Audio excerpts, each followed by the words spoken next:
नीतिवचन अध्याय 1। दाऊद के पुत्र इस्राएल के राजा सुलेमान के नीतिवचन। इनके द्वारा पढ़ने वाला बुद्धि और शिक्षा प्राप्त करे और समझ की बातें समझे और काम करने में प्रवीणता और धर्म, न्याय और सीधाई की शिक्षा पाए, कि भोलों को चतुराई और जवान को ज्ञान और विवेक मिले, कि बुद्धिमान सुनकर अपनी विद्या बढ़ाए और समझदार बुद्धि का उपदेश पाए, जिससे वे नीतिवचन और दृष्टांत को और बुद्धिमानों के वचन और उनके रहस्यों को समझें। यहोवा का भय मानना बुद्धि का मूल है। बुद्धि और शिक्षा को मूढ़ ही लोग तुच्छ जानते हैं। हे मेरे पुत्र, अपने पिता की शिक्षा पर कान लगा और अपनी माता की शिक्षा को न तज, क्योंकि वे मानो तेरे सिर के लिए शोभायमान मुकुट और तेरे गले के लिए कंठमाला होंगी। हे मेरे पुत्र, यदि पापी लोग तुझे फुसलाएं तो उनकी बात न मानना।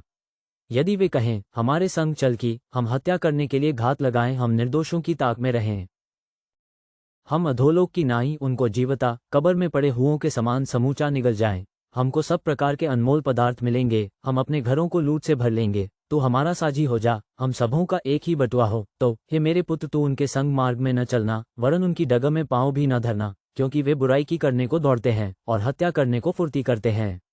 क्योंकि पक्षी के देखते हुए जाल फैलाना व्यर्थ होता है, और ये लोग तो अपनी ही हत्या करने के लिए घात लगाते हैं और अपने ही प्राणों की घात की ताक में रहते हैं।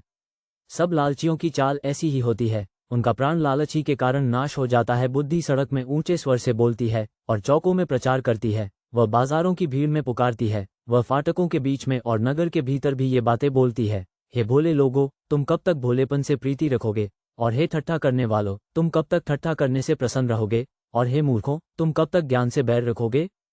तुम मेरी डांट सुनकर मन फिराओ। सुनो, मैं अपनी आत्मा तुम्हारे लिए उंडेल दूंगी, मैं तुमको अपने वचन बताऊंगी।